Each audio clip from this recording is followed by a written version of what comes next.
Welcome to WIS International's Health and Safety Training module. Below are WIS health and safety policies and procedures, which we will be reviewing today. Note that the above policies, procedures, and SOP is not a comprehensive list. All other policies can be reviewed on the WIS intranet website. Young and new workers. Statistics show that young workers, which is defined as any worker under the age of 25, and new workers are likely to face hazards in the workplace and be more prone to injury at work.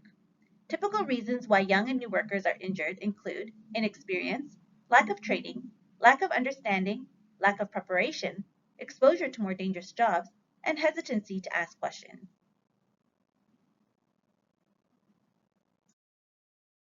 In addition to following company policies and procedures, all employees are required to adhere to the Occupational Health and Safety Act and regulations.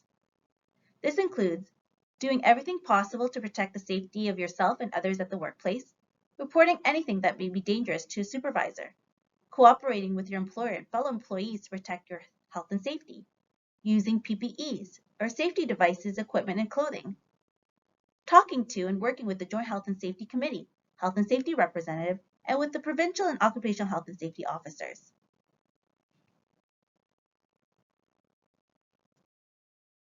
Under the Occupational Health and Safety Act and regulations, it's important to know your rights. These rights include to know about workplace hazards and how to keep yourself and others safe, to take part in making the workplace safe, such as joining or participating in the Joint Health and Safety Committee, to refuse work that is not safe for you or another coworker. Across the provinces, there are legal requirements for a Joint Health and Safety Representative or Committee to be established.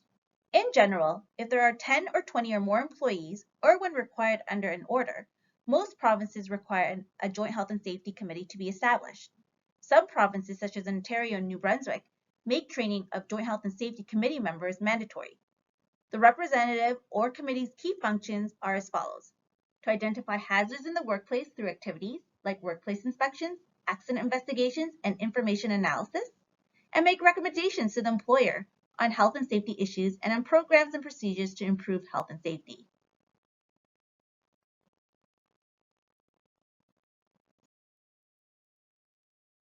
Health and safety policy.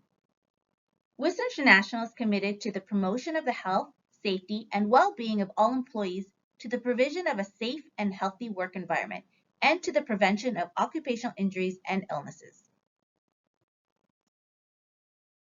Under the health and safety policy, employees must learn and practice safe and healthy work habits, work safely and in compliance with the Occupational Health and Safety Act and its regulations, refrain from any horseplay while at work, work with the health and safety representative or Joint Health and Safety Committee, customers and visitors, make recommendations to improve health and safety in the workplace, report any unsafe and unhealthy workplace conditions and practices to your immediate supervisor, and participate and cooperate in an inquiry or investigation.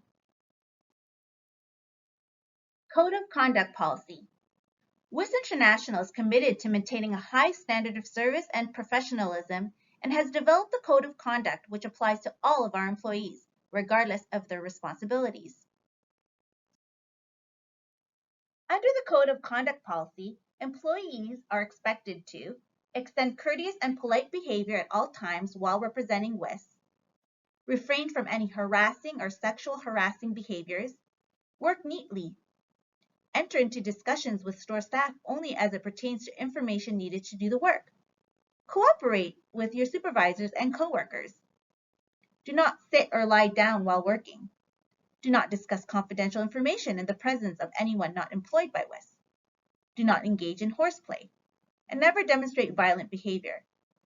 Remember to always be ethical and demonstrate integrity by adhering to all company policies and procedures, being honest and trustworthy, respecting all team members, customers, and clients, and avoiding conflict of interest. Accessibility. WIS International is committed to providing excellent customer service and working with individuals with a disability with dignity and respect. Accessibility legislation varies across the provinces, and such legislation aims to identify, remove, and prevent barriers for people with disabilities. A disability may involve physical impairment, sensory impairment, intellectual impairment, mental or developmental disorder, and various types of chronic diseases. And it's important to note that not all disabilities are visible. Individuals with a disability may require assistance of a support person, service animal, or assistive device. General tips when working or interacting with an individual with a disability include: treat the person with the same respect. Be patient and always ask first if they require your help. Provide information in a way that takes into account the person's disability. Speak directly to the individual, not to the support person. And don't touch or handle any service animal or assistive device without permission.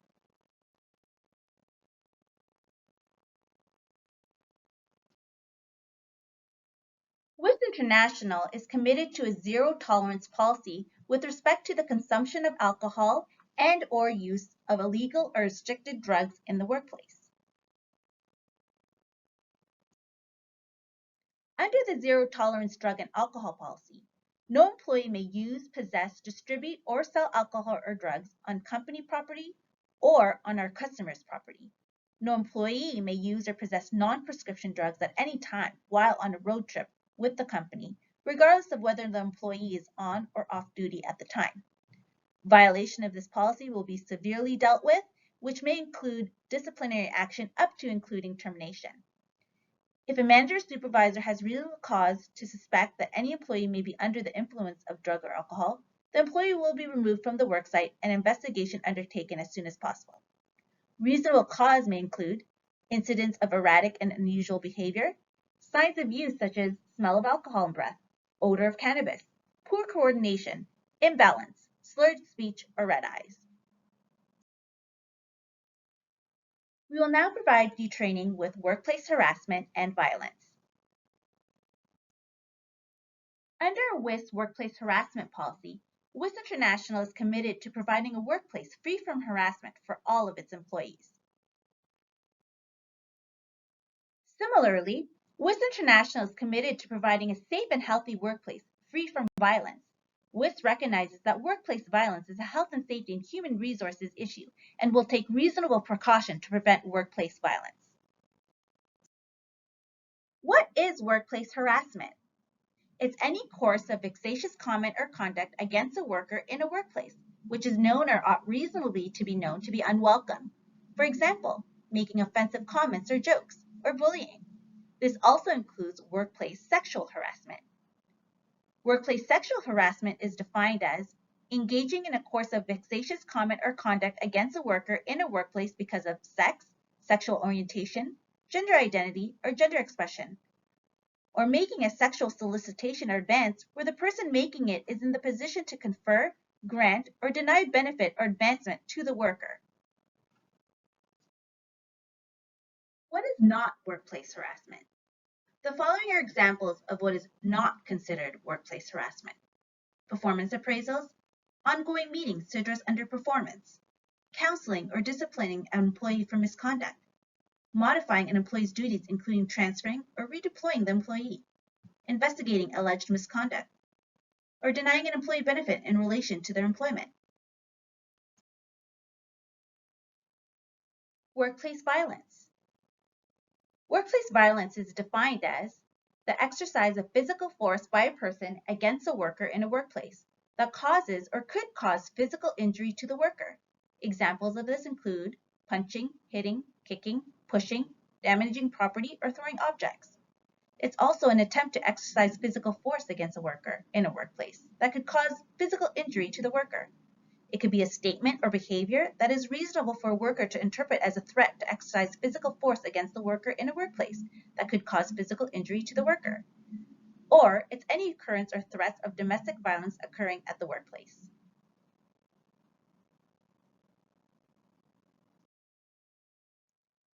It's important for you to be aware of the reporting procedures when incidences of workplace harassment and/or violence occur. If you fall victim to workplace harassment and you feel comfortable doing so, tell the offender that their actions are offensive and unwelcome and that they are to stop immediately. If the behavior continues, it's important that you report it right away. If your life is threatened or you're in danger, you are to contact police by calling 911. All complaints or incidences of workplace harassment and incidences or threats of workplace violence must be immediately reported to your immediate manager or human resources at the following contact information.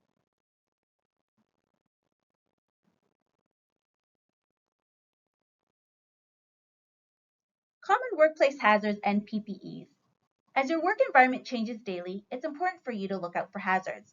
Common hazards in your workplace include overstacked, improperly placed products, which can result in you being struck, spills on floors, slippery or sticky surfaces, which can cause falls and sprains, and poorly maintained ladders, which can collapse and result in falls or you being struck. PPE stands for Personal Protective Equipment. Within the work environments that WIS is exposed, PPEs can include, but are not limited to, steel-toe shoes in warehouse locations, earplugs or hearing protection in loud warehouse locations, the use of a face mask if the area in which employees are working has a high content of dust or hazardous fumes, the use of protective gloves if employees are working in areas with sharp or awkward-shaped items. Remember, it is your responsibility to always be on the lookout for hazards and report them so that corrective actions can be taken to prevent any accident or injuries on the job. It's also your responsibility to wear the proper PPEs when required for the job. Below are some general health and safety tips for you to remember while working. Safety is everyone's responsibility, including yours. Always follow policies and correct procedures. Never take shortcuts. Take responsibility and inform your supervisor or manager of any unsafe areas. Ensure clear and easy route to emergency exits and equipment. Be fit to work, alert, and awake on the job. Be attentive at all times to your work surroundings. When in doubt, contact your supervisor or manager for instruction, guidance, or training. Never take risks when it comes to safety. Obey safety signs, stickers, and tags. Wear your PPEs when required. Report all injuries immediately to supervisor and get first aid or medical assistance. And adhere to all client health and safety policies and procedures. Injury statistics show that the use of ladders present many hazards. Injuries involving ladders frequently cause permanent disability. The hazards associated with ladders include, but are not limited to, falls from a ladder, struck by a falling ladder, struck by materials falling from a ladder, tripping over a ladder, lifting heavy ladders, striking persons or objects when carrying a ladder, and contact with electrical equipment. Here are some general ladder safety practices. Use the right ladder for the job. Inspect the ladder before and after use. Get help when moving heavy or long ladders. When using a ladder, make sure your shoes are clear of debris. Always maintain 3 points of contact. Face the ladder when ascending or descending. Make sure that only one person at a time is on the ladder. And do not stretch or overstretch when on a ladder, as a shift in the center of gravity could cause the ladder to slip. Safe driving. Only authorized employees are allowed to drive a WIS International company vehicle and should check for hazards prior to operating a company vehicle. Legible and properly displayed mandatory seatbelt and driver's alert stickers must be affixed to all WIS company vehicles. The driver and all passengers must wear seatbelts at all times while traveling in a company vehicle. The use of cell phones or other electronic devices while operating a company vehicle is strictly prohibited. WIS policy prohibits smoking and or using, selling, buying drugs or alcohol at any time in company-owned or operated vehicles. All WIS company vehicles must be driven through to a parking space or safely backed in. Injury reporting policy. The purpose of this policy is to establish the reporting guidelines for work-related incidences and injuries.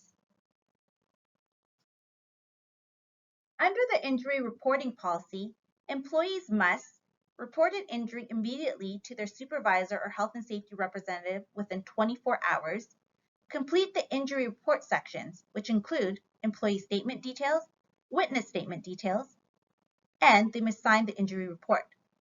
Provide a doctor's note to human resources if there is lost time from work as a result of the accident and/or injury, and provide a copy of doctor's report that is submitted to the Provincial Workers' Compensation Board if medical attention is sought. Here is an example of an accidental injury report investigation form. As you can see, Section 4 is to be completed by the employee, if the employee was a witness, and Section 5 is to be completed by the employee who was involved in the workplace accident. Once the accidental injury report investigation form has been completed, this is the section on the form where the employee will be required to sign.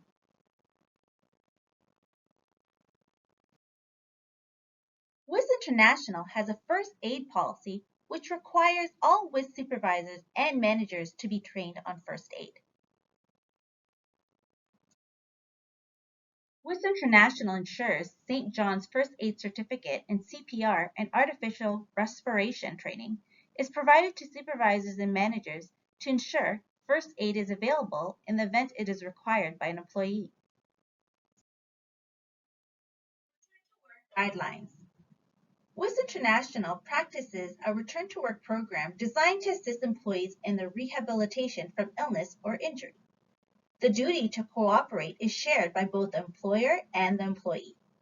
Employees will be required to provide supporting medical documentation for absences due to illness or injury. Based on work limitations or restrictions outlined in the medical documentation, the company will assess whether modified work is available. Employees are responsible for keeping their immediate manager informed and updated to any changes in their condition and their return to work status.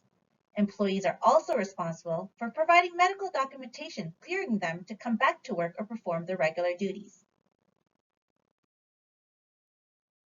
It is now time to review WIS 2015 GHS training.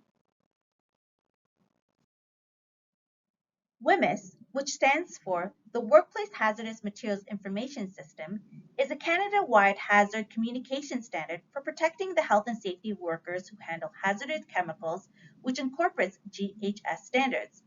GHS, which stands for Globally Harmonized System, and used for classifying and labeling chemicals, was developed by the United Nations. The goal was to have the same set of rules for classifying hazards, the same format and content for labels and safety data sheets, SDS, to be adopted and used around the world. The two main components of GHS are classification of the hazard of chemicals according to the GHS rules, and communication of the hazards and precautionary information using safety data sheets and labels. As shown here, there are 9 different types of GHS pictograms. Pictograms are graphic images that immediately show the user of a hazardous product and what type of hazard is present.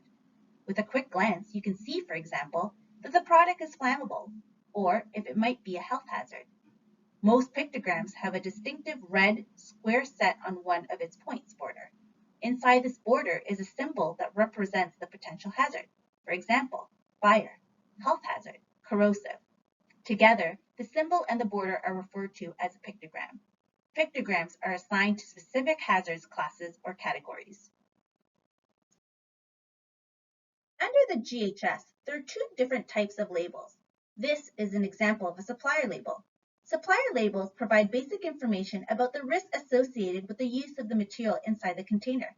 They must be bilingual, English and French, and easy to read. If the label is lost, damaged, or no longer readable, the product must be relabeled. If a supplier label is not attached to a controlled product, you're not to use the material until the supplier gives you an SDS and a supplier label. There are 6 different types of information that you can find on a supplier label: product identifier, hazard pictograms, signal words, hazard statements, precautionary statements, and the supplier identifier. The other type of label is a workplace label. A workplace label is required when a hazardous product is produced at the workplace and used in that workplace, a hazardous product is decanted or transferred or poured into another container, or a supplier label becomes lost or illegible and you will be using the controlled product immediately. Lastly, Safety Data Sheets, or SDS, is a document that contains information on the potential hazards and how to work safely with the product. It is intended to tell what the hazards of the products are, how to use the product safely, and what to expect if the recommendations are not followed, what to do if accidents occur, how to recognize symptoms of overexposure, and what to do if such incidences occur. Please see your office bulletin board for the location of your district's SDS binder. As you can see here, there are 16 sections to an SDS. Section 1, Identification. Section 2, Hazards Identification. Section 3, Composition or Information on Ingredients. Section 4, First Aid Measures. Section 5, Firefighting Measures. Section 6, Accidental Release Measures. Section 7, Handling and Storage. Section 8, Exposure Controls or Personal Protection. Section 9, Physical and Chemical Properties. Section 10, Stability and Reactivity. Section 11, Toxicological Information. Section 12, Ecological Information. Section 13, Disposal Considerations. Section 14, Transportation Information. Section 15, Regulatory Information. And lastly, Section 16, Other Information. Congratulations! You've now completed WIS International's Health and Safety Training module. Thank you for participating.